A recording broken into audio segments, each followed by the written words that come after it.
Hey, it's Pete Shapiro from Brooklyn Bowl, Capitol Theater, Lockin'. Here to say happy holidays to everybody, in particular to the 101 crew and everyone listening, a lot of my friends. You know, it's a tough holiday this year. It's usually, the phone's ringing a lot right now. A lot of emails usually flowing on the 23rd of December, 24th, lots of shows coming up next week. Not this year. Enjoy the calm, enjoy the quiet, because there's a storm coming ahead on the other side of the new year. And that storm's got a lot of rock and roll in it. So we're going to need the 101 to learn about how to navigate through that storm and not get too wet. Well, we're going to get a little wet. That'll feel good. So I look forward to seeing you on the other side, and happy holidays. Peace. Ho, ho, ho! Merry Christmas! Happy Hanukkah! Festive Kwanzaa! Wonderful winter solstice! Ramadan? Let's have some fun! Ooh. Ba-da-ba-ba, ba-da-ba-ba. All right. Mode 101, 12 Nights of Christmas. Mode 101. Promote 101. Promote 101. Promote 101. Promote 101. Promote 101. Promote 101. Promote 101. 'Twas the last settlement before Christmas, and all through the back of the house, not a stage hand was stirring, not even a groupie. Catering was filled with holiday treats, stocked with care, in hopes that a holiday break soon would be there. But this is not a normal year. This is 2020. The year that we all had way too long of a break. So fuck it all. The vaccine is here, and with a little luck, we will all be back to work at some point next year. And with that, we wish Merry Christmas to all, and to all a brand new special Promoter 101 to cheer. Ho, ho, ho, ho, ho! 'Tis the season to be jolly, sha-la-la-la-la-la-la-love. Hey, it's Ollie Rosenblatt here, Assembler, wishing you all beautiful people a very, very happy holiday. Hopefully a much better year ahead in 2021. Huge love to you all. Show us a love to it, baby. Enjoy the holiday season. 'Tis the season to be jolly.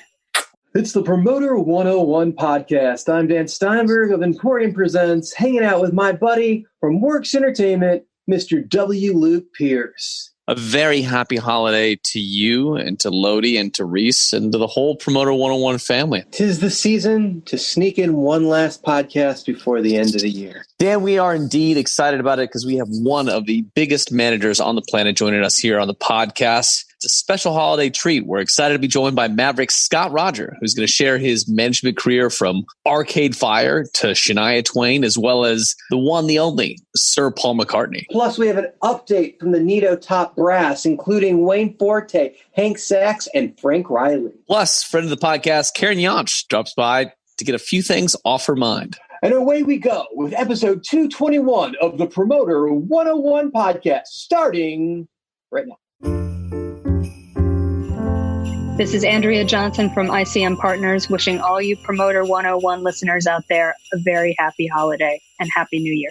Some of the biggest news coming out of the music business in this past week is really centered around all the work that's being done in Washington, D.C. and the pandemic relief and stimulus bill. Among those bills being passed is the Save Our Stages bill, and there's been a couple organizations who have been very instrumental in making sure the music business is represented in this pandemic relief bill, and one of those is N.I.T.O. That is the National Independent Talent Organization. And today we are very excited to be joined by Frank Riley, Hank Sanks, and Entourage talents Wayne Forte, some of the top brass and board members of this amazing organization fighting for independent talent managers and representatives all around. Welcome to the podcast. This is a very real-time segment. We are excited to have Wayne Forte, Frank Riley, Hank Sanks joining us from the N.I.T.O board. With all that's going on with the Save Our Stages bill, we're recording this at 1:05 Pacific on December 23rd. Very real-time, talking about what's going going on with the bill from their point of view. Frank, Hank, Wayne, welcome back to the podcast, and thanks for taking time to talk to us about this. Thank you. So what's your take, Frank? It sounds like with the House and the Senate already signing off, now it's in Trump's hand. Does this feel like this is going to happen? It does. It feels very real, and it feels like it's going to happen. It's been a long, long, long run from when we first started in early April until now near the end of December. There's a lot of support within both houses of Congress and a lot of support in both parties. And I don't see any way that this will be finally derailed in any way, shape, or form. What's happening right now today on December 23rd is just a distraction, I think. The COVID relief bill passed overwhelmingly. It has broad bipartisan support.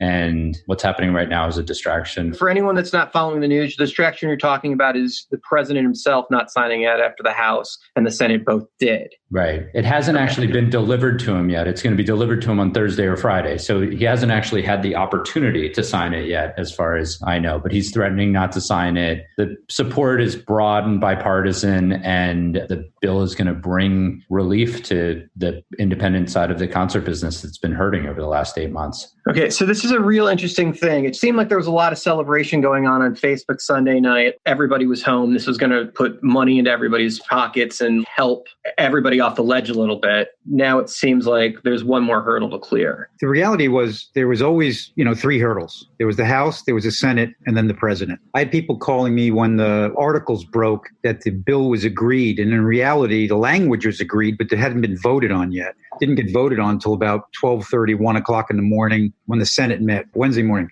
So then I had people calling me and emailing me the next day saying congratulations. And my response back to them was, it's not done yet. There's one more person that has to sign off. And who knows what will happen? I don't know. He may go play golf for a week and decide not to sign it. He may just say he doesn't want to sign it. He may veto it, or he may sign it. So there's 3 or 4 things that could happen. As Frank says, it's been approved, wide bipartisan support. And as Hank says, and I agree, and Hank lives in D.C., so his opinion really counts. By geography.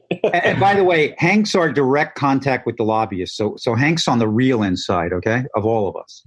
But I agree with him. I think it's a distraction. I think a lot of it's for press. I mean, I can't say, but, that's just my thing. The guy's been quiet for a month, and then all of a sudden now, he's coming out with, I don't agree. Everybody's got to get more money. This is ridiculous. Yeah, everybody should get more money, but that's not what the bill said, and that's not what is agreed to. So that's my take on it. When you color in a little bit of the Save the Stages, it seems like it's N.I.T.O, it's NIVA, but there's more, right? There's a lot of organizations tied to that, right? A lot more. Well, I just wanted to add one thing to what Wayne was saying. I think that there's a common misconception from people that are calling me with questions that Save Our Stages, the bill, is going to be signed separately from the overall COVID relief bill. There's one bill here that's $900+ billion, and that includes an extension on unemployment, which we lobbied for in a big way, an extension on PPP, which helps artists and other small businesses, as well as Save Our Stages. So he's going to sign this entire bill into law. It's not just Save Our Stages. Right. And the entire bill does, as Hank was saying earlier when we were chatting, it's an overall bill. There are things in it, but it's a huge bill. Inside the bill is the COVID relief stuff. And then inside of that is Save Our Stages, as well as PPP and extended PPP as well, and the unemployment. But just going back really quickly, just so people understand, the Senate voted 92-6 for this. The House voted 359-53. This was widely approved. This wasn't even close. So it's not like it was borderline and, 2 or 3 people put it over the top. This was pretty much, as Frank said, a massive bipartisan agreement. They want this bill. People need it, not just the Save Our Stages portion. The overall bill we need, for COVID relief. And within the Save Our Stages part of that bill includes independent theaters, Broadway Over America, N.I.T.O and NIVA, and several other organizations also, including museums and apparently aquariums and other sort of civic kind of organizations as well. The bill covers all of America. Save Our Stages has now been expanded to cover all sorts of organizations that have to do with people convening and joining up and being in public together. It's not only about N.I.T.O and NIVA. That's what the bill was originally written for, but now that as it went through its processes, those organizations got added to it as well. $15 billion that gets spread through all of these organizations, Correct. Not towards the two of them or any Correct. mixture. It's a Correct. lot of organizations. So a lot of people at the trough trying to get a taste of that relief. Correct. That is correct. The bill actually started out at $10 billion and was expanded to 15 because they brought in all these other cultural institutions, all of whom, have been affected by the pandemic. Some more than others. Obviously the small clubs and the independents, talent representatives and that sector, which is our sector, have been cut off because, we're at 90 to 100% loss. Some of the organizations rather may be at a 25% loss. The minimum is 25% loss, right? Reduction in, in income, in revenue rather. So it starts out there and it goes up to a 90% level. Now, I particularly in my business, I'm at 100% loss since March. There's a variation from 25 to basically 100. And there's a lot of organizations involved in there. So Save Our Stages has tiers of entry points too, Dan. So if you're at 90% or above in terms of loss versus 2019, you're first in line. If you're 70% or more, you're second in line. There's another stipulation for companies that are fewer than 50 employees. That's first in line also. And it goes all the way down to people that are at least 25% loss of income. So it's a wide ranging, it's attempted to be very targeted to people that are the most shuttered and the most damaged as part of Save Our Stages. The rest of the bill is so complicated. I'm not going to pretend that I've read very much of it at all because 5,500 pages in a couple of days is just not possible. But anyway, I don't know what else is really included, but we're well versed in what's included with Save Our Stages. Yeah. Well, also included is the PPP, which is an identical mirror to the last one. So it'll be... And then the unemployment pandemic assistance, which is the supplemental unemployment from the feds that goes on top of the state allocations too, which to me was the most important thing here because people that are in that much trouble, they need the help the most. We certainly need help, but there are a lot of people in America that are in grave difficulty. And on our side of the business, the money from Save Our Stages has to be used for specific purposes. The goal here really is to save the smallest businesses, like Frank was saying. But as part of that, the hope is that businesses will take employees off of their unemployment, bring employees back. The grant money can be used for payroll, rent, and mortgage. I mean, there's small clubs that are hundreds of thousands of dollars behind on their mortgage, utilities, necessary, ordinary business expenses. But the real goal here is that hopefully we can bring people back from unemployment and back into the concert industry workforce. When we do actually restart, we're going to need some time to get reorganized and to get, refocused and to start routing and booking tours again. So we're going to have to staff our offices before we have any income. So this will be helpful in that process too. It may or may not carry us all the way through, in our case, for instance, because if this thing goes on from 9 months to a year, we can't just turn around and have tours starting the next week. We're going to have a runway to take off from. So this may not get us through. It'll get us, as far as we can. It's certainly better than just the PPP, which is also available. In my case, for instance, I've kept my employees on staff.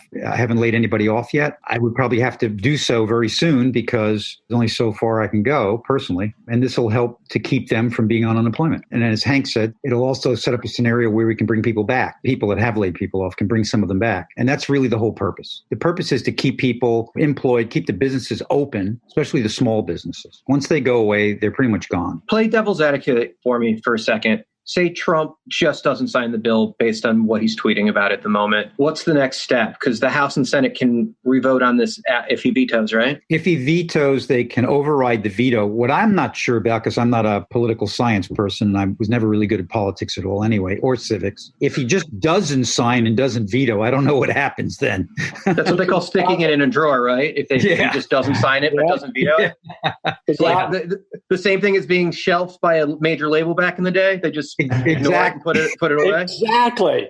Exactly. So that's worse than getting vetoed, right? If he just doesn't sign it, that would be worse. If he doesn't sign it, if he vetoes it, it goes back. But if he doesn't sign it, that becomes a major delay problem, right? I guess. See, that's the part I'm being honest, I just don't know. Hey, do you get any insight in that? My take on this is that it really is just a distraction. If he vetoes this or he doesn't sign it after the House and the Senate have already gone home for a Christmas break, everybody knew that their Christmas break was coming up.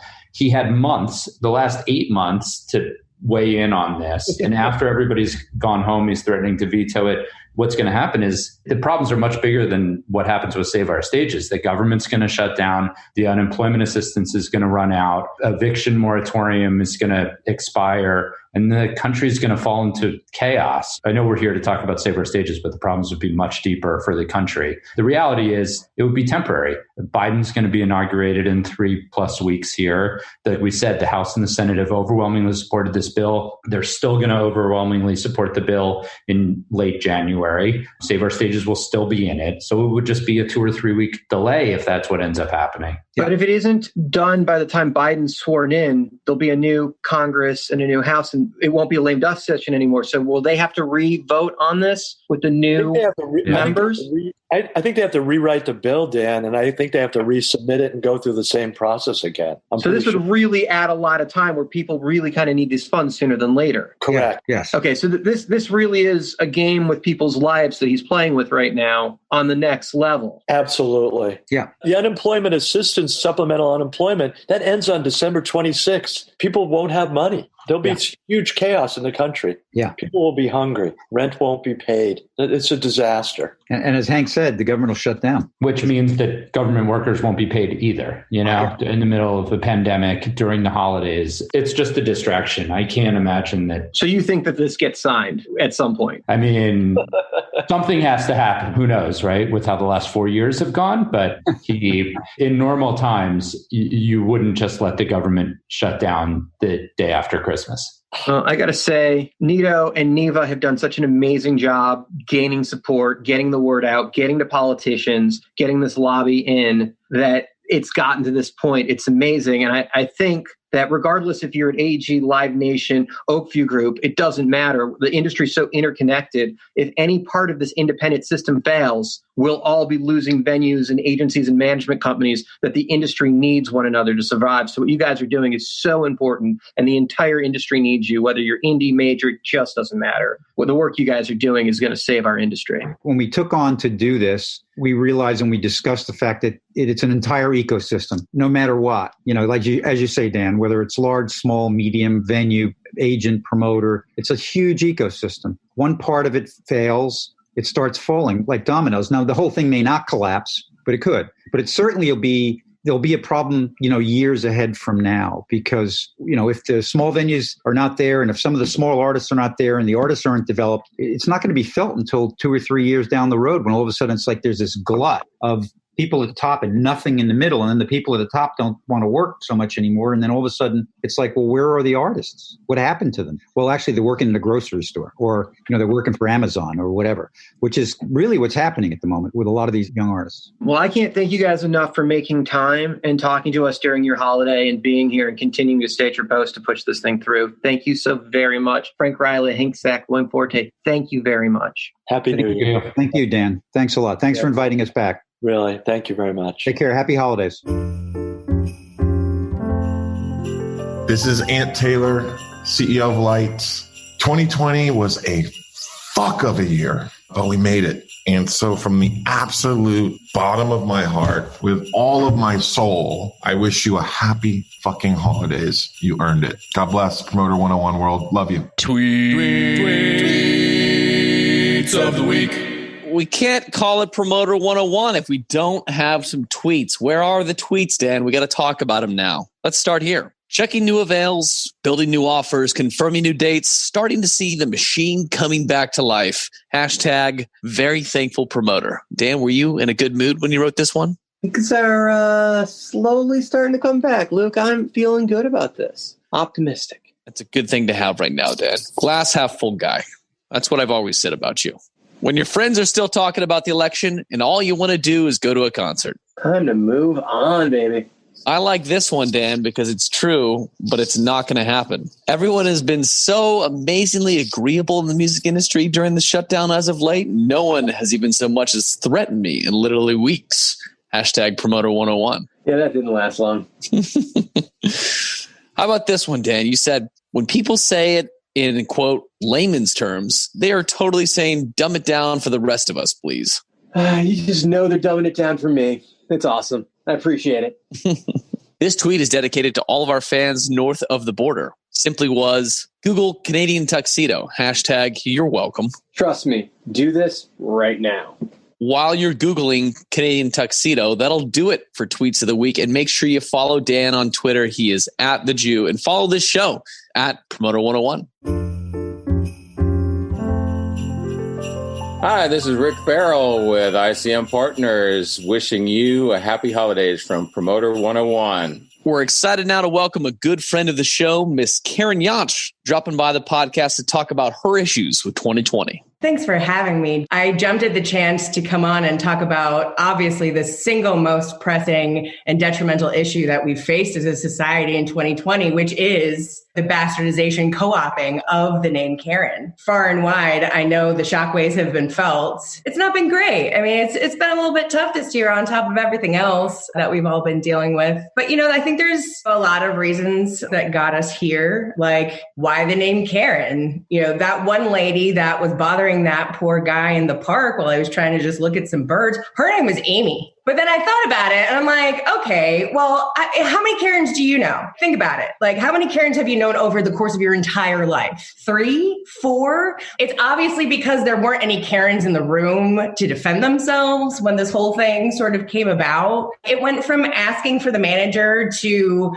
being like an entitled white racist bitch, like calling the cops on everybody. Like, it escalated very quickly. But I realized, I'm like, well, they're not going to call everybody Amy's because there's a shit ton of Amy's, and like the Amy lobby is not going to let that happen, right? They're not going to let their name get co-opted. It doesn't have the same ring to it either. You're being a real Amy? You're being a real Amy right now. But think about a Karen that you know. Like, you probably just know the one. And I mean, I know when it started, you were probably thinking to yourself, like, man, that's crazy, because I always thought Karens were super awesome. So you think that the world in 2021 can move past what you call the single biggest issue of 2020? Well, I got to remain hopeful. I think that's the biggest takeaway from 2020 is to remain hopeful. I also feel like at this point, it's just the lazy man's call out. It had its peak. I think we're definitely on the downhill with the popularity of it. So it's kind of had its vaccine, so to speak. The Karens have been vaccinated. I hope it will go the way of COVID, hopefully, and that it will eventually be forgotten. I'm truly hoping there's not a second or third wave of the Karen spike for your sake. Oh, I completely agree. Anytime I hear somebody or read somebody use that slur, it's just like, hey, that's a lack of creativity. Awesome. Well, thank you so very, very much, Karen. I hope for your sake and all of the Karen sakes across the world in the Karen lobby that we see a brighter day in 2021 for all the Karens of the world. Couldn't agree more, Dan. And here's what I'm thinking we're going to try to get to catch on for 2021, right? Hashtag sharing is Karen. Huh? Yeah. I don't know about that one. Just have to do a little rebranding. It'll be fine. It'll be great. Might be a little stretch there. Maybe just a little hard. It might be a stretch. Thrilled to hear from Karen representing all the Karens of the world right here on Promoter 101. Hey everybody, Andy Summers here, wanting to wish all the Promoter 101 listeners a very happy holiday. Congratulate everyone for getting through 2020. Hoping for better things will come out stronger in 2021, sooner rather than later. But in the meantime, enjoy yourselves, hang tough, keep your fingers crossed, and listen to music. Quote of the week comes to us from the Dalai Lama himself. If you think you are too small to make a difference, try sleeping with a mosquito. Kind of a deep thought, my friend.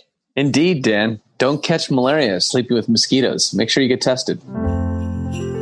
Hey, this is Henry Glasscock from WME. Season's greetings from Music City, where Parker McCollum currently has the #1 song in the country. I want to wish all the Promoter 101 listeners happy holidays and look forward to 2021.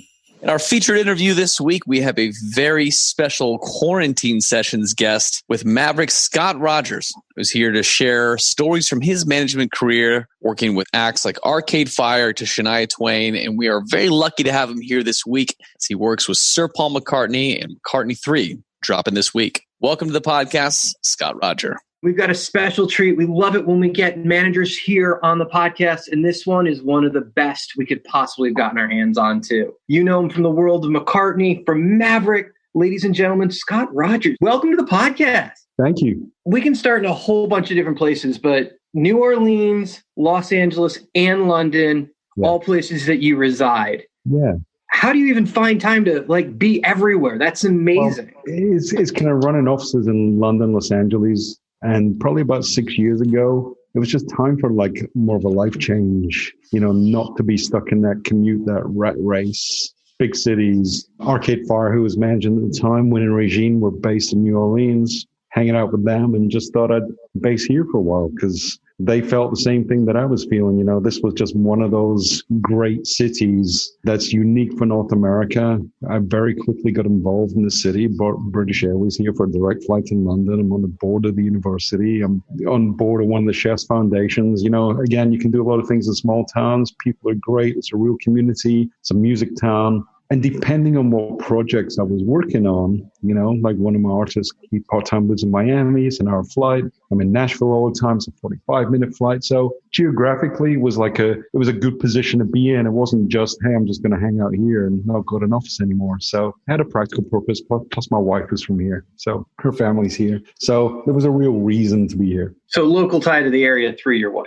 Yeah. So how much time are you spending in London and Los Angeles then, non-COVID times? Yeah, non-COVID time is never more than a couple of months a year in London, probably 2-3 months a year. Majority was LA pre-COVID. Probably half my time in LA, about 10% of the time in London, the rest in New Orleans, really. Now, your house is kind of historic, right? It's right off the Garden District? Old Civil War era house, which is great. Kind of, I don't know if you've ever seen the Tom Hanks movie, The Money Pit. Kind of feels like that. 2 weeks. Yeah, it's exactly that. Yeah, Jamie Loeb said she was in New Orleans on the tour and saw your house literally on the tour. Yeah, that's it. It's on the tour. There's always hundreds of people outside, and that's kind of annoying. That's awesome. All right, so let's jump into the career a little bit. You were known for having the Midas touch and for working with artists that may not be the smallest artists of all time. You've gotten your hands on some of the best artists and really developed careers to the next level. Mm-hmm. So early days, Björk. Yeah. You can't get much more creative than that. She taught me so much. She's like a real true artist. We're still in touch occasionally. Just someone who, I hold a very special place in my heart for. Just one of the world's most, no pun intended, maverick artists. She just did not care to be a pop star. She didn't care to be famous. All she cared about was, her musical legacy and trying to sort of break new barriers and be a real true artist. She didn't care about anything that went along with, shall we say, being a pop star. She'd rather not have that. So that was a really interesting 18-year ride with her. Although we met super early on in Sugar Cubes, who I worked with before she went solo. So truly someone that I admire, respect. One of the few people I would do anything for anytime. She's just one of those unique artists. Very special. I don't know if a lot of people know or not, but before you were in management, you actually played for Dead Can Dance? Yeah. First 2 albums. Played bass. I was a kid, though. I was 17 when I joined the band. I was living in a house with a couple of music journalists in London. One wrote for NME, one wrote for Melody Maker, and then became editors. And Robin Guthrie and Elizabeth Fraser stayed in our house for about 6 months or so. They were making their second album around about that time, and they came home and said, hey, there's this new band that, I was looking at, but they need a bass player. You should go and audition. So I did. I auditioned for Dead Can Dance, and then it kind of hit the ground running, really. So I did that for a few years, but very quickly realized I just wasn't the best musician. And I was never going to be as good as some of the other bands. If you're on a festival bill and you see other bands who are really amazing, I'm like, I don't know if I'm really that good. At the same time, I was, one of my neighbors was in the Jesus and Mary chain. He introduced me to their then manager, Chris Morrison, who's become a real mentor to me. And he'd just taken them on. So I ended up getting a job with him. And Chris Morrison had managed Thin Lizzy, Ultravox, Dead or Alive, all these big 70s, 80s bands. And he started to sort of segue into sort of the way music was changing, took on Jesus and Mary chain, took on Blur, then Gorillaz afterwards. So just, really, really great guy. And based in Chris's office at the time was a young manager, Simon Fuller. And Simon Fuller had one office within Chris's empire, and he had one band, The Adventures, and another singer, Kathy Dennis, who had a big solo career for a couple of albums, and then became a huge songwriter. So stopped becoming the artist and went behind the scenes. Then he took on Annie Lennox, and that sort of validated him really as manager. And then obviously the rest is history. So it was like a really great environment to be in. But I wasn't there for that long because I left to sort of go in with Sugar Cubes, and it was just a super fun time. At that time, you were really part of that like 4AD label kind of scene, hanging out with all those bands, and you roommated with. That label was amazing. When you look at 1984, 85, that period, it was Cocktail Twins. It was it was Modern English. Then they signed XML Deutschland, and then the Pixies came a bit later. But it was this incredible. You look at like artists like Nick Cave. It was his first deal, really, was with The Birthday Party. Matt Johnson from complete legend and inspiration as an artist. Again, Cocktail Twins, they had a stellar career, and super inspirational. And you were roommates with one of them, right? Robin and Liz, when they were a couple, we shared an apartment together. That's so cool. Yeah. So your variety of artists as a manager are all over the map. I mean, you probably don't know a lot of people that I manage, though. That's the thing. There's artists that I've managed, like, say, Grace Jones and MIA and those sort of artists. Some artists just have fast turnover, So there's a few key artists, I think, who make my career. That's Björk, number 1. Number 2, Paul McCartney. Obviously, number 3, Arcade Fire. For me, those 3 artists were crucial. And then I ended up in this space where you work with really huge artists. And I like the idea of trying to work with artists who are outside of, shall we say, my knowledge base, my traditional skill set, which was, I was an indie rock guy. So when the chance to work with Shania Twain came along, she was best in class in her field, had been out of the limelight for a long time. So that seemed like a really exciting challenge to work with her. Then Andrea Bocelli, the biggest opera star in the world, same thing. I knew nothing about opera. I don't really know about the classical world other than enjoying the music. So you get to work with these giants and these legends in their field, and they don't cross over with each other. So they're in their own lane, and that's really important. That's sort of what appealed to me. It's so you're not a one-trick pony. Can you only work with rock bands, or can you only work with pop bands? You know what I mean? It's like, can you actually have, this diverse roster and try and excel, which I think I do great for my clients. I got Andrea Bocelli's career first ever number 1 on his C album in 2018. He'd never had a number 1 in America or the UK over his entire career. He'd had a huge amount of success, almost 90 million album sales, never had a number 1. So doing things like that is great just because you can see, okay, these artists never really had strategy behind them. No one ever took them out of their comfort zone to try and have them do things in a contemporary way that would help enhance their career. So just little tweaks and changes really, really help the artist. Same with Paul, like Paul, I think I totaled up the amount of output that I've done in almost 15 years with Paul is more than every other record I've worked combined with every other artist in my entire career. He is so prolific between our catalog projects, soundtrack projects, ballet he did, all the studio albums, his album of the Fireman, his pseudonym, it's just constant. There's something happening all the time. And then I realized we've done like 450 shows since I've worked with Paul. All of that in, say, 15 years. It's more than pretty much everything else. It's kind of epic. But this is a guy, the first thing he said to me, he says, I get bored easily. I said, okay. And then we got to work. And I think I've learned more working with him in this space of time, especially in the first 5 years. It really was like going to school. Now, he tours in a different capacity than most acts. He jumps from arenas to stadiums on the same tour, where most acts, if they're going out on an arena tour or an amphitheater tour or a stadium tour, but he really seems to jump up and down, and he doesn't really tour in a rhyme or reason. It's not so much about we got to get from point A to point B. It's we're playing here, then we're playing there, and it doesn't matter if we're playing in between. It seems like when you're routing, you target. There is a strategy behind it. It's complicated. Barry Marshall, who has worked with Paul for probably 25, 30 years now as his agent and co-promoter, there's a giant map in Barry's office, and there's a lot of little pins. It's not digital, it's physical. And they're all color coordinated. And all the colors has a year. And it's the year that he was last in each city.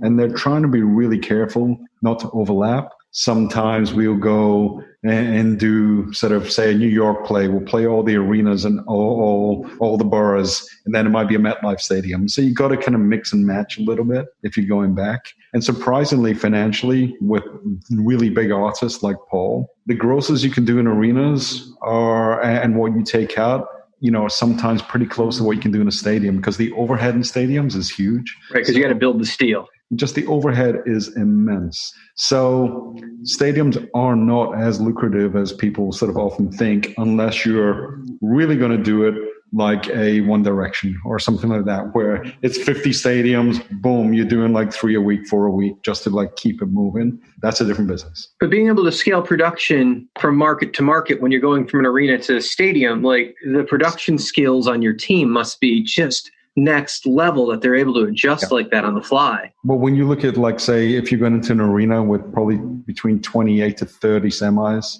really all you're adding in the stadiums is steel. Same production. It's the exact same identical show. Nothing is cut back. So Paul's show in an arena is over the top. It's unbelievably over the top. And you see a stadium show when you see him in an arena. Yeah, I'm thinking back. I saw him in Seattle at Safeco, and then I saw him come back and play Key before they closed Key, maybe a year and a half later, 2 years later. And I got to say, I don't think the show lost anything production-wise. That's not just a comment. I think you nailed that. I didn't think about it, but yeah. Yeah, I've seen this show so many times, and it took me a while to learn it. And this is one of, part of what we do and we learn. We have an amazing production team, super established. It's like a real touring family.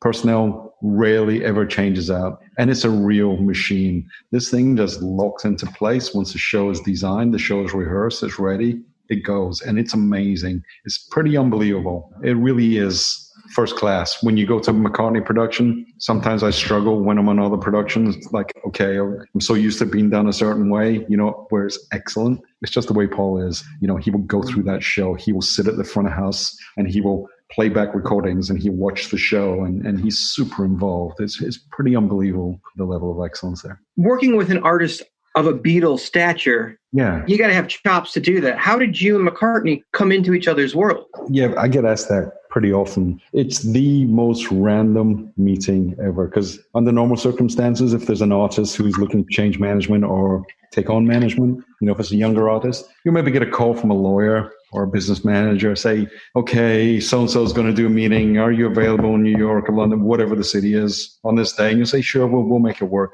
And I will be one of 3, 4, 5, 6, 7 other managers who might be doing the meeting. And you might get called back for a second meeting because it's down to 2 or 3. Then they make a decision. And that's kind of always been the way. But with Paul, I was sitting in my office. This is really beginning probably January, February 2007. And I just got my cell phone rang. And it was a private number. I answered it. And it was like, hey, is that Scott? And yeah, hey, this is Paul McCartney. Oh. And you knew it wasn't someone who was faking it because you just recognized the voice. And he said, yeah, here you're a manager. I got a project coming up. Can you come into the office and have a meet next week? And I went, sure. I went, all right, I'll get my assistant to call you and look forward to seeing you next week. And okay. I was like, wow, that was kind of random. But an hour later, a good friend of mine who is an editor of a magazine, UK magazine, Dazed and Confused, which is kind of lifestyle, fashion, music, bit of everything. It's been around for a good 25 plus years. Great magazine. So Jefferson Hack, who is editor, publisher of the magazine, called and he said, I should have given you a heads up. Stella McCartney called me and said, I got to get someone to work with my dad. And who do you know in music? And he went, I don't really know anyone in music, but I do know Scott who manages Björk. And he gave her my number. I didn't know Stella. Stella gave the number to Paul. Paul called me. I go in and meet with Paul. And Paul, it was a great meet. Sat for about an hour, played me a whole bunch of music that he was working on. And said, so what do you think? You want to, come on in? And he said, I'm going to pull maybe another marketing guy in. I'm trying to assemble a bit of a team. And he said, yeah, let's give it a couple of months, see how it goes. I'm like, cool. Then obviously I get a panic call from Paul's lawyer, NDAs, everything, because Paul just went out and did this on his own, didn't go through his lawyer, didn't go through business managers. So then they're trying to sort of plug the gaps afterwards, which is all fine. But that's how it came about. It was that random. He didn't meet anyone else. He didn't do the 5 managers, whittled down to 2, whatever. We just gave it a couple of months. And then as we, it was tough at first because of the way Paul runs his business. It took a while. It took a good couple of years to really get the flow there. And the thing you have with a lot of established artists, big, legendary superstar artists, is you got to build trust. And how do you build trust with these artists who essentially invented the modern music industry, like Paul and the Beatles or the Stones and all those artists that came from the 60s who signed really bad deals and were probably underpaid and, in various areas, be it live shows or their publishing, their recording contracts may not be the best, since been renegotiated, but they've basically had people who've taken advantage of them at some point in their career. So they're always very aware, very cagey, very careful. But once they realize that you're doing right by them, you're servicing their projects well, you really are doing exactly what they hired you to do, the trust level starts to build. You can look at all these legendary artists. David Bowie, before he passed away, was someone who I really wanted to work with and looked like I was going to be working with him on Black Star. Then he started getting really sick and it sort of backed off. But he never had a steady manager. And he didn't have that steady manager because if you go back to the sort of early 70s period, David Bowie, he was taken advantage of, manager took his money and things, and he's not unique. It happened with a lot of them. So all these big artists, it's a different music industry today. It's not the 60s, 70s where you could get away with sort of taking an artist's money and not being accountable. It's so tight these days when you work with real legitimate people. It's a different industry, and those artists don't quite realize that. That's amazing just to get to work with an artist that big. And before we leave McCartney, since we're there, let's talk about McCartney 3. Here's an album that you guys have rolled out so differently than any other album. The promo that's going on with releasing the songs before the album came out was genius. Getting artists to play his songs and put their versions out on the internet before they even knew how he was doing it and going viral with it. Like, I've not seen an album come out with this kind of attention in ages. It was genius. Thank you. It was one of those things where pandemics strikes mid-March, everyone's locked down. Paul was just doing his thing, going down, he's got a studio about 15 minutes away from his house. He's just going down and working on stuff. It's like, okay, that's what I do. I write songs, I work in music, maybe a few things he started, hadn't finished. And he was just doing his thing. I'd be checking in every week, we'd just be catching up, having a chat. And then by about June, he says, I think I might have an album. I'm going to send you a few tracks. Let me know what you think. So his engineers send me 11 tracks and I'm playing them because you want to know what you're talking about when you're talking to the artist. I just did this thing on repeat. I'm like, man, this is great. Call him back and said, you got an album here. You're going to put it out. What's your thoughts? I said, it's kind of tough to do it. So let me know what you think, and he's going, yeah, I'm going to go and hang out. He goes to Long Island every year for a little bit, which he's done since the 60s, just because his wife Linda's family had a place there. So he just habitually will spend a month or two in Long Island every year. But I'm just going to go over there. I'm going to listen to it and really think about it. It's unfinished. It needs to be mixed. And so he went to Long Island, and by probably early August, he's like, all right, I'm going to do this.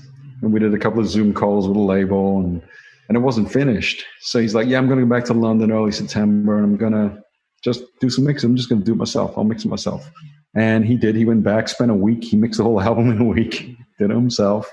And by about the 20th September, he delivered the masters. And we were hustling from that point. It's like, how do we put this record out? Winding back a bit, I was in Nashville doing a video with Shania Twain end of July.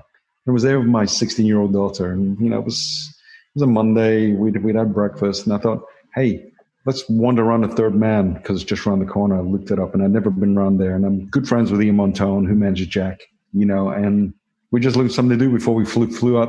And I went down the Third Man. Of course, COVID's there, and it's like, oh, we're only open on Thursdays. I'm like, but I ring the buzzer anyway, and some kid comes to the door, says, hey, can I help you? And I went, hey, yeah, my name's Scott. I'm good friends with Ian Montone, who manages Jack, and I manage Paul McCartney. And, went into that whole story and went, oh, let me go get Ben Swank, who runs Third Man, came and went, hey, we never met, but yeah, I know all about you. Yeah, come on in. So we went in and he gave me, my daughter, a tour of Third Man, and it was awesome. Gave us some vinyl, and I'm like, whoa, this is just so cool. And just before I left, I'm like, can I ask you something? He went, sure. I went, you still got your factory, right? Your vinyl factory. He went, yeah, we got it. And I went, I might have a Paul McCartney album coming out this year. Not sure, but I think it's going to happen. And right now I'm told we want a vinyl by the end of the year. If we want to put out, vinyl is going to be first quarter of 2021. Would you be able to do some vinyl for us? We can do like a collab with Third Man. And he went, let me check. So I stayed in touch with Ben, and he went,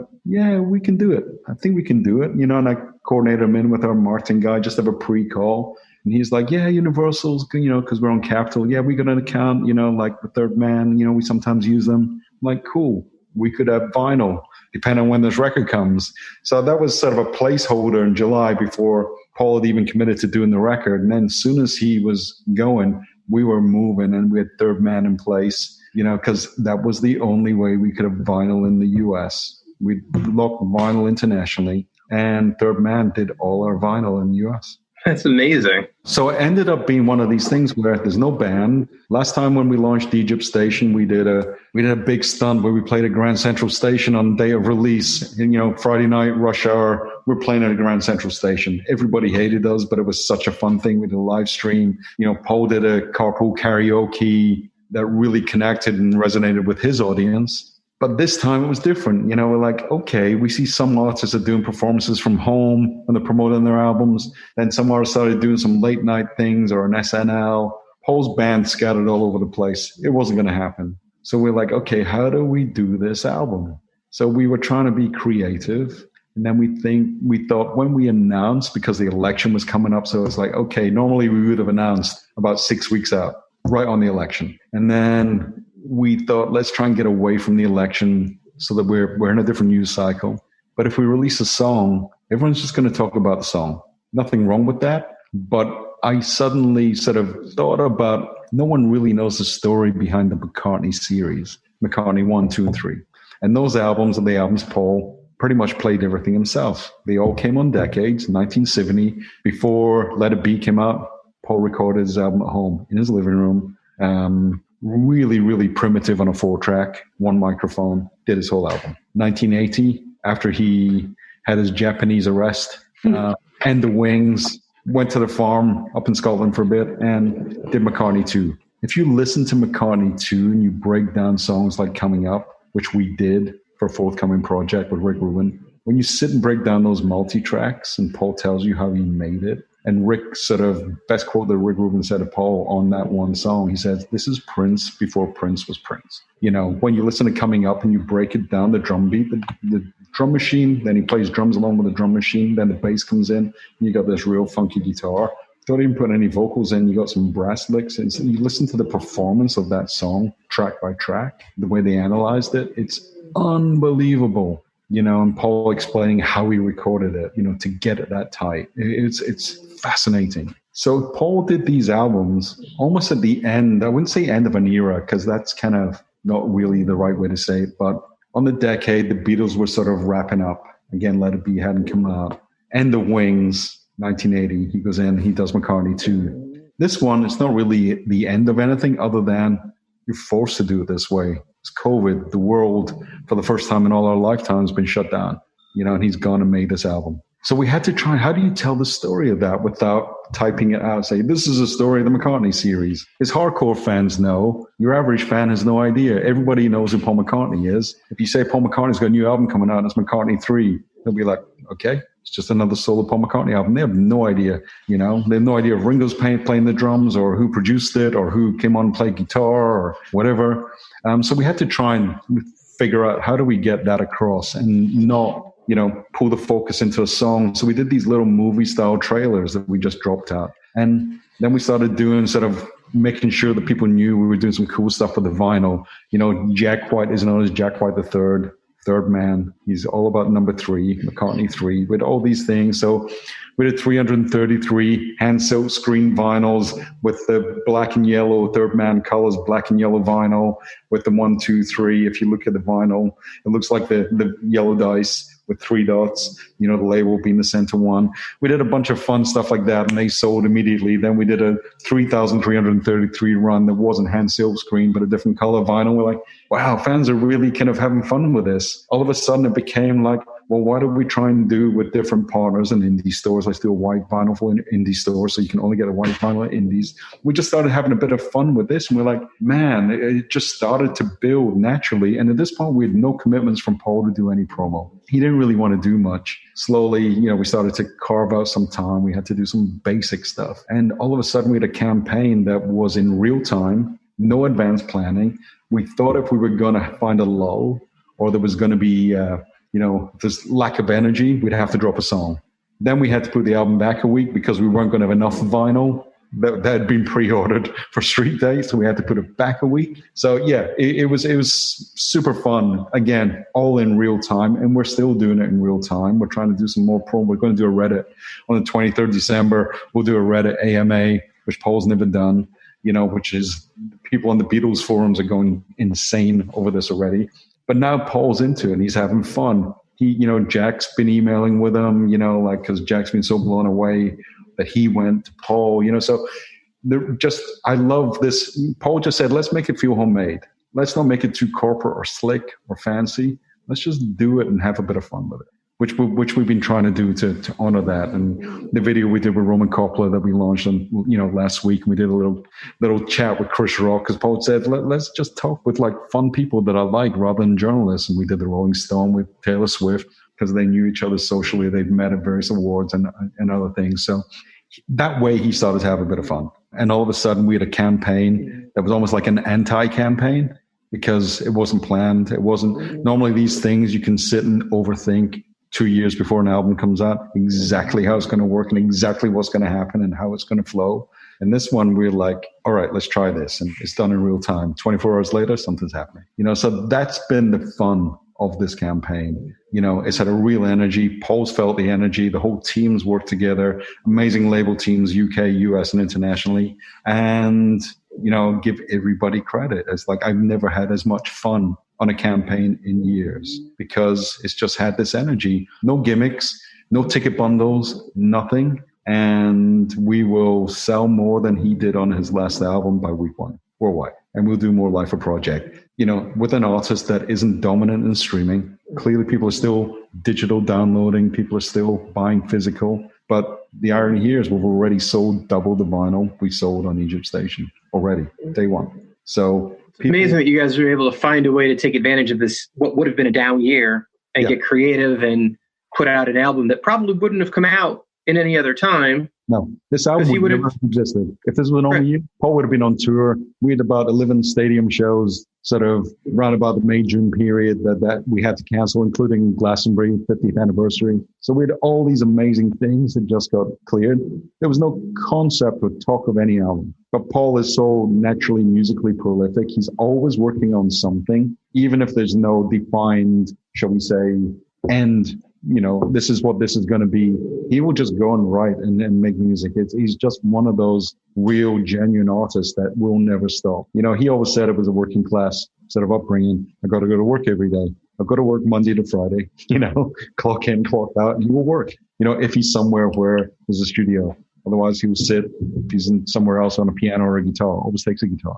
So it's really super inspiring. But you're so right. This was never meant to be an album campaign. And I've done so many albums. The dream with every artist is that you get something that connects with your fans. And it can be on any scale. It can be brand new artists on a small scale, but it connects. And it can be the biggest artist in the world, and it connects. You just want your audience to feel that this is real, this is legitimate, and it's great, and other things on this, album that we want to try and let out, like Paul called the artist Ed Ruscha, legendary artist who's in his 80s now, because he's a big fan and he loved Ed Ruscha's style. And he said, can you design my logo, my McCartney logo? And Ed's, sure, I'll do it. And Paul told him the concept of what he wanted. I want a dice on the cover, or die. And he said, yeah, I'll do the photo for you. I'll do the whole thing. And Paul's like, really? 24 hours later, Ed is doing it. And he's like, but Ed, his team call said, we haven't got any die or dice and things. Can you maybe find some, whatever ones you want? And then Paul's like, okay, if we're doing 3 different colors, I don't want to Photoshop, get the real dice. So with 2 hours to spare, my assistant's driving around every toy store in Santa Monica, trying to find, and he bought about 50, 60 dice, all different colors. So Ed, every shot you see, there is no Photoshop. That is the photo. Ed took the photos of all the colored dice. So again, Paul said, yeah, it's digital. You could probably just push one button, get any color you want. But these are all real dice out of kids' board games and stuff like that. It's crazy. I work with David Blaine as well. He was the first person I called. I'm like, all right, you must know someone in LA who's got some great dice or a great dice collection. He's like, no, my dice guy's in Vegas. I went, never going to get to LA. He's got a dice guy. Of course he's got a dice guy. Who's got a dice guy? David Blaine's got a dice guy. Yeah, he's my friend. I'm texting him while I'm on a Zoom call. I'm like, dice, help me out. He went, Vegas. Not going to work. I need it now. Even though those sort of stories, the photograph on the back of the cover of the album, if you haven't seen it, that's one of the photos on one version. I just went down and bought this just because I hadn't seen it yet because of COVID, you're not getting stock ships. I'm like, I'm going to run down the store. I'm going to buy one. So I went to Target, sold out, last CD, no vinyl. I want to get the vinyl. And there's 3 different photos and 3 different colored dice, red, the white one, the red one, the green one. Mary McCartney took the photos, Paul's daughter, who's a great photographer. But on McCartney 1, the very first album, on the back, Paul's got a big leather kind of flying jacket. There's a baby in his jacket. And that's Mary, his daughter, who's the baby on the first cover. And when you get to this one, she took the photo. So full circle. There you go. Exactly. And it's also the 50th year of his solo career. First album to this album. None of this is planned. All 3 albums are on a decade. And then when Paul figured that out, he didn't know until we told him. He's like, oh, I don't care when you put it out. Just get it out before midnight on the 31st. Just get it out this year. That was his thing. So we could obviously talk about McCartney for hours. Yeah. Let's get back to it. But this campaign, I'll just wrap, it has been so energetic, really, really exciting. It's not a Taylor Swift campaign, or it's not a big hip hop or rap campaign. All those artists dominate streaming because of their younger audiences. But to deliver an album like this with what we are going to do with this album this week, it's all real. You can't sell records with marketing. You can give them visibility, but we just connected to Paul's fans, and globally, it's going to be great for him. And so I couldn't be more pleased to deliver this album for Paul. And he had no expectations. He's like, yeah, let's just put it out. It's like a cool little homemade album. It's like a 20-year-old doing an album in his bedroom. This is my version of it. So he said, I just want to get it out. It's all cool. So last album is like, let's go kill for this and like, let's make it big. And this one, he was kind of foot off the gas. Let's just make it natural. And we're over delivering. So I'm super pleased for Paul. He deserves it. It's like he was making his Christmas cookies, something home and personal, and you got a big record out of it somehow. Completely, that's awesome. Completely. It's exactly that. Because honestly, the first Zoom calls, all labels are, let's have really modest expectations on this, because we're not going to get any promo. There's no big TVs. There's no all the usual things you have to try and sell records. We don't have any of them. How are we going to sell this? So that was kind of it. So all our predictions were for about 25% of what we're going to do.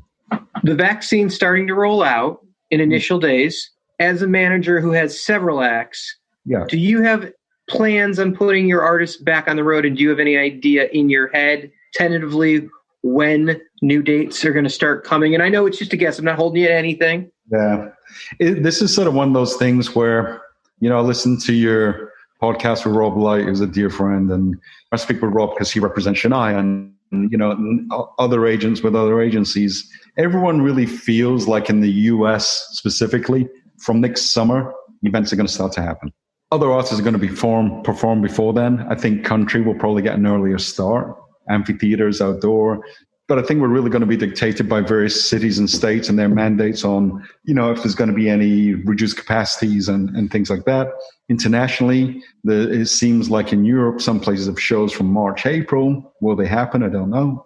Same thing. I think with the vaccine rolling out, the key thing that no one is discussing is consumer confidence. You know what I mean? And I think if you're going to have some different musical genre, be a younger audience, be a more, shall we say, the country audience playing sort of, they maybe some fans don't really care about sort of COVID and the various mandates. Others really do.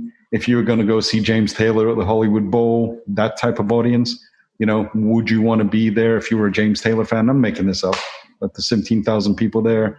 And it's obviously them and McCartney's fan base are at a higher risk, and Bocelli's than the Weeknd's, where they're younger and more likely to be safe.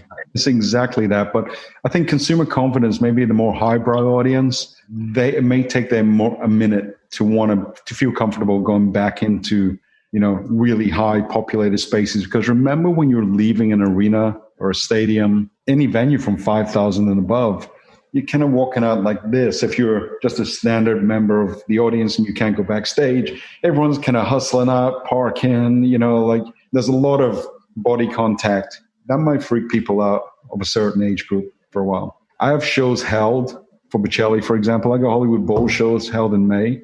I've also got them held in October, just in case we lose May. Then we go to October.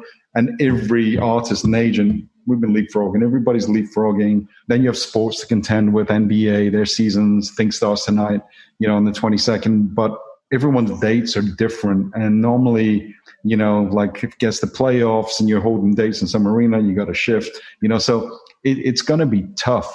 Vegas residencies with Shania, we had a 2-year Vegas residency that was supposed to be really all of 2020 and 2021. That was a 2-year residency. We don't know if we're going to start in August next year or later. Vegas is still quite vague as to how they're going to reopen. Cities where people have to fly to, because you got to think 90% of all the audiences at every show in Vegas don't live in Vegas. So every city's got their own issues to contend with. We have no plans for Paul to tour next year. Younger artists have dates, more on the club and theater level. We have dates held. Everything's kind of scattered just in case you lose the first patch. The second one will kick in. But it really, really feels like shows will come back, maybe late June, July, August, onwards through the rest of the year. Every artist that likes to tour and had dates, they want to be out there. Bocelli especially, he's been pressuring me to get shows. We have shows in different parts of the world, Korea, and we're looking at other countries. Australia's maybe one, we've got maybe China. We've got a couple of scattered European shows or some private shows, but people want to work. And again, going back to your podcast with Rob Light, I think probably 2022, 23, 24 will be some of the biggest touring years we've seen in decades. But when we see all the streaming shows that have been happening, which is great for people to see live music, it's just not the same. Especially if you want to see Billie Eilish, I got a 16-year-old daughter. She wants to see Billie Eilish play live for a reason. They want to go there and they want to jump around and go crazy. They're not going to jump around and go crazy in front of the laptop. It's just different. So people of all ages want to get back in the building and see live music. And that building could be your local jazz club. It could be Dodger Stadium. People just want to go see live music. So again, echoing Rob's sentiment, 22 through 24 will be epic years. I'm sure that all the agencies, in fact, I know this for a fact, the stadium tours that have been booked in 22 and 23, there's going to be so much lack of space if you want to think about launching your tour now. All the days are held. They're working so far in advance, and for artists, it's pretty unbelievable. So I think next year is just going to be, it's going to be a slow ramp up before we hit the runway in 22. Can we talk about Maverick for a second? It's a company that you're partners with. It's such an amazingly big company in the space. Yes and no. Yes and no. I mean, Maverick is a collective. And this is sort of, something that's never publicized, something that's never, it doesn't operate like a Red Light or a Rock Nation or any of the other big management companies. We just got together initially, a group of about 5 or 6 partners, all like-minded, all friends. Everyone had respect for each other. Everyone's in kind of different genres and does their thing, has their own clients. The concept was really simple. Can we benefit our artists by sharing the combined weight of a group of artists if the right opportunities come along? And maybe we can do some shared services, be it digital teams or marketing or anything else like that. So the concept was really simple. So we all operate under the umbrella of Maverick, and yet we have different P&Ls, and we can share some overhead for some resources, and we can tap on each other if we need assistance, need advice. Hey, you just did this thing. Kind of like, again, I'll keep going back to your Rob podcast, someone does a Vegas deal, then 5 other agents might be going to that one agent. What should I know? What should I learn? Kind of same thing. Oh, you just did this thing. Tell us about it. How did it work? We're thinking of doing that as well. It works like that. It's an amazing resource. So it's like an office sharing space that you guys are all sharing, but it's a company. Yeah. That's kind of awesome. And it's there's no CEO, never been a CEO. There's no reporting structure. We had like Greg Thompson, who's the president, who was sort of always trying to find opportunity and see what everyone's doing who's not a manager, just try and sort of, again, look at opportunity for everybody. You're involved in some things outside of the industry, and I thought that would be cool to talk about. You're involved in the board of members of Loyola. Yep. And you're also involved, one of the startups by one of the James Beard award-winning chefs, Donald Link. Like, those are interesting things that have nothing to do with the industry. Well, Loyola does. I'm really good friends with the president of Loyola, N.I.T.O, just a really inspiring lady. She's one of those women who, if she wasn't president of the university, she'd be president of the country. She's just brilliantly smart. And Loyola is one of only a handful of universities in the United States that has a music industry degree program, which is kind of ironic that it's here. But I think it's, there's Atlanta, Miami, New York, and Berkeley. There's a few universities have this program. Obviously, the big ones like NYU slay it. They're the ones that are big in demand. But they have 400 kids who are in this music industry program, all want to work in the industry. And that's a mixture of kids who want to be artists, producers, publishers, writers, managers, label executives. It's the whole cross section. They have a recording studio there that people can get time with real engineers. I contribute what I can. I'll do talks when everyone's there in person. I'll bring in guests and we'll do Q&As. That could be an artist. That could be an executive from a company, record company, Spotify, whatever it happens to be. Open up to the room. We do, because I make sure I do it at the one must-attend class that everyone has to be there. So you have 400 kids, in a lecture theater. And it's just about trying to give back. All these kids have my phone number. They got my email address. I speak with them all one-on-one, whoever wants to speak after we do one of these talks. It tends to be just like about an hour or so. I'll go take some of them for coffee or sandwiches. If a group of them want to know something about one subject, we'll go do that. So it's when I'm here, and again, pre-COVID, it was pretty active. They keep asking me to go, and if I want to teach a class, it'd be pretty hard to keep a routine. Just doing what I do with the normal day job, but it's something I'd love. You have to live in one state for a while. I have been this year, although trust me, I've been on the move a lot. I've done a lot of flights, a lot of traveling, filming and stuff, but it is great. It's really, really rewarding when you see these kids, but it's almost like being an A&R scout.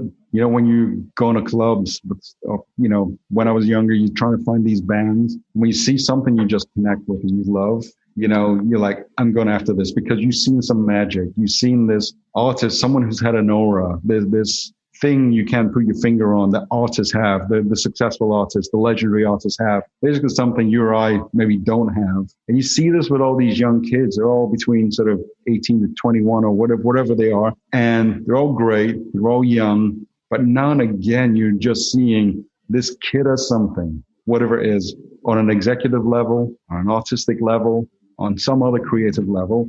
And that's just so exciting, I think. You can see all these kids who want to get into the industry, and God, when I was young, that didn't exist, we didn't have the choice. If I could go and sort of learn about it, it didn't exist.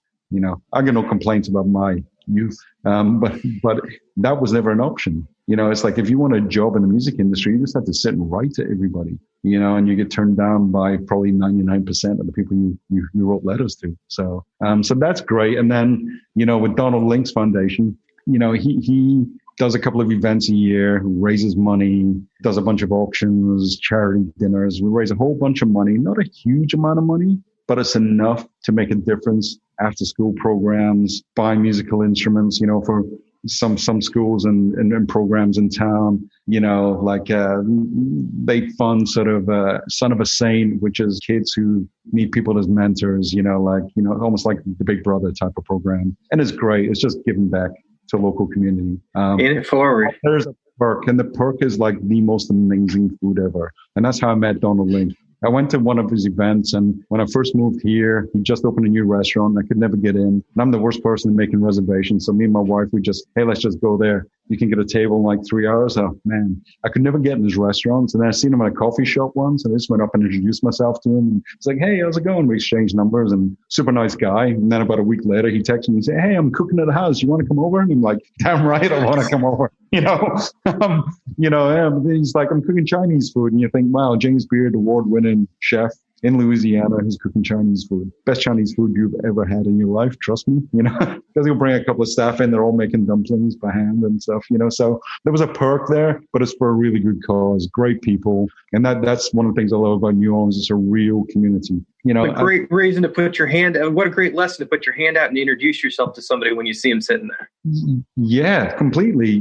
Just like, I love good food. And again, one of the things about New Orleans, you got probably about 5 or 6 James Beard award-winning restaurants within a 10-minute drive. If you're in LA, if you're in New York, you're in London, you're in any major city, Chicago, San Francisco, that doesn't exist. Seattle, you have amazing restaurants, but it's a smaller town, so it's a little bit more amenable.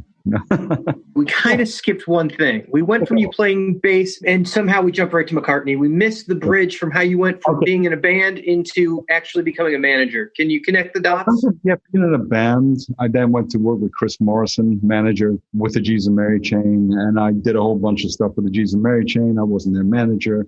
I looked after their touring. I jumped from them over to working with the Sugar Cubes because my oldest friend in the world, Derek Burkett, who runs One Little Indian Records, he's like, I've signed this band and they're blowing up. And his record company was really him plus 2 others. That was the record company, little indie label. And I'm sure all of a sudden I started working for the label. You got the Sugar Cubes with this great indie band out of Iceland, had a global hit with the song Birthday. They didn't want a manager. They wanted to self-manage. But I was the facilitator just to try and guide. And all of a sudden you're sort of flying around the world at 21, you're doing SNL. And we had no idea what we were doing, but it was the best fun time. So because you were in the band, is that how you knew Chris and that how you got the job there? No, I got the job there because one of my neighbors was in the band Jesus and Mary chain. Got it. Then we were just friends, friendship circle. He's like, yeah, we're just. So you were part of the scene coming up because all those bands lived right there and you were in a band and okay. It's exactly that. From there, I was working with Chris, and that, then I left to work with Derek Burkett, and it just started. So that's how I grew through a couple of album campaigns with Sugar Cubes. Then I moved to the U.S. just time for a lifestyle change, and I worked for the manager who was managing Tears for Fears at the time, so I was sort of traveling with them until I got my first break, which was my friend Derek, who signed the Sugar Cubes to his label. He told me he had this little band called the Sneaker Pimps. Yeah. Need a manager. So I went, I loved the music, met with the band. And at that point, it's like, okay, I work for managers. I don't manage anyone. You could go to any manager. And this is sort of the thing that, when you're young, is trying to get your break. Find that first artist. It's like 95-ish, give or take, something like that? Exactly then. It's like, how do you find, I think I was like 27, 28, roughly. How do you find that first act? Because again, what I charge for commission, the guy's got 300 acts and sort of some skyscraper, he charges the same. And he's got way more resources than I do. I don't even have an officer and assistant. You know what I mean? So it's how do you sell yourself? And, that was kind of the first lesson. They gave me a chance. And I'm still in touch with those guys today. So they gave me a chance. And immediately things started to connect. I think it was they got their song 6 Underground in the U.S. in the movie The Saint with Val Kilmer. And back then, there was way more money in movies. So the movie studio flew the band around the world for every premiere. Premiere in LA, premiere in New York, premiere in London, premiere in Paris. And they would play at the after show party thing or whatever, The media that they got out of that was big. The song was top 5 in the US, top 5 in the UK. And they had a great follow-up singers, Single Spin Spin Sugar. Album did huge business. Again, never hit the top spot, but it was top 10 in the US. And that was my first project. And it just sort of blew up. They were super cool. All the fashion people loved them. They had a look.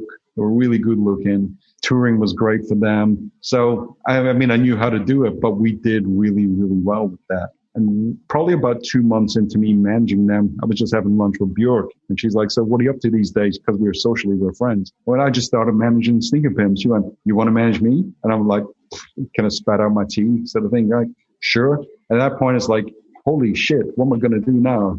And all of a sudden it becomes real. From Björk to McCartney coming to you and asking you if you want to manage them. You've had a fantastic ride. This is it's like one of those things where, again, I keep referring to Rob, because Rob is like, one of the most wonderful guys, really inspirational as a friend and as an agent. It's like you get a chance on something, and if you don't deliver, you won't be able to keep going. So you have to deliver. And a lot of people throughout life have had amazing opportunities that either they back off from because they've been a little intimidated or scared and didn't have the confidence. I was just lucky that right time, right place, right artist, I knew what to do. And this is sort of one of those things where I've done meetings with artists where you're amazing, you're hugely successful.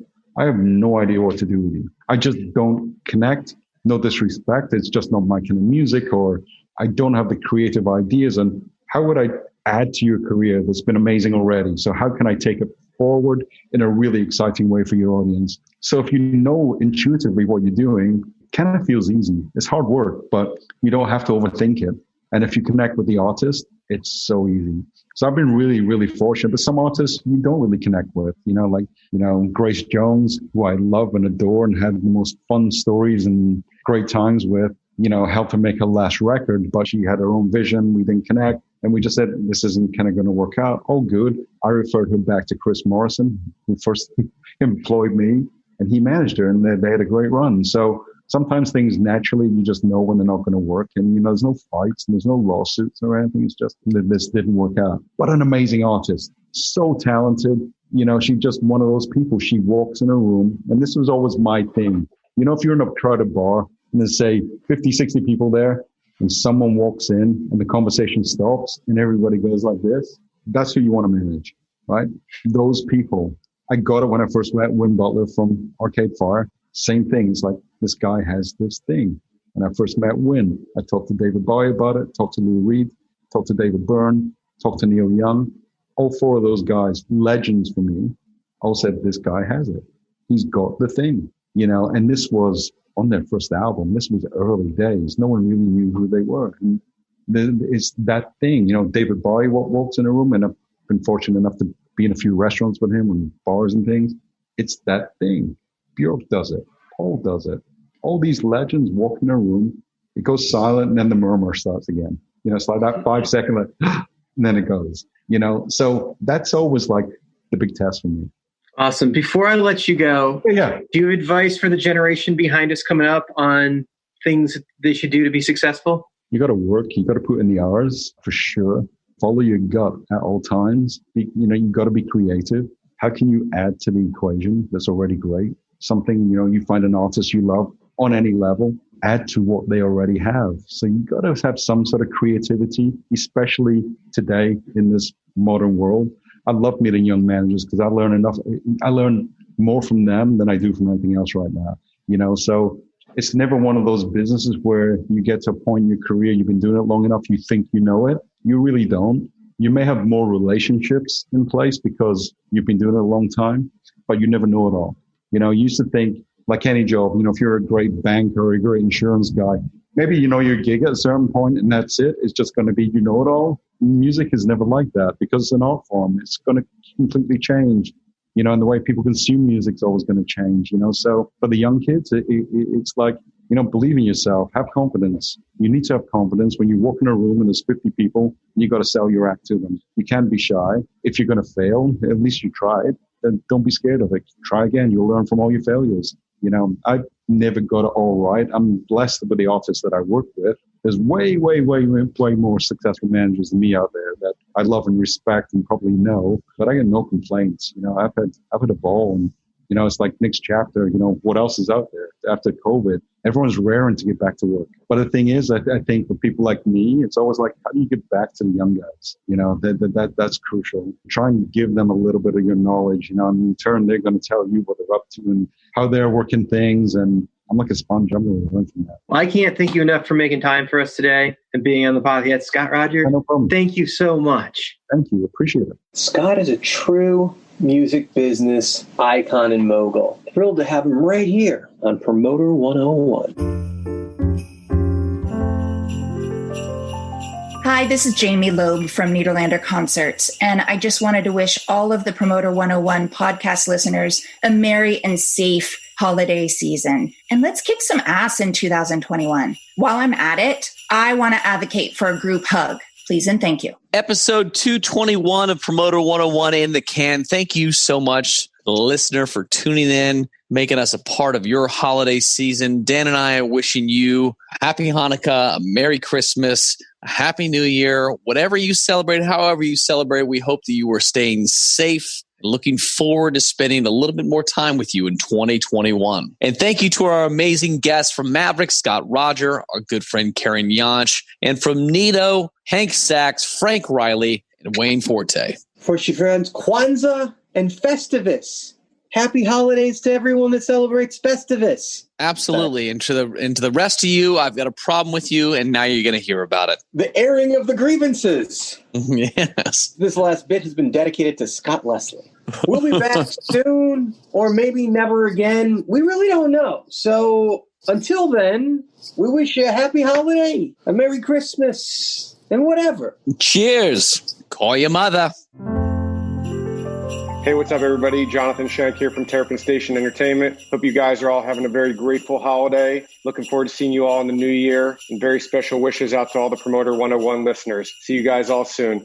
Hello, everybody. It's Ted Heineck with AC Entertainment. I'm a huge Promoter 101 fan as well as a Dan Steinberg lover. And I'm wishing you a very happy holiday and a happy new year.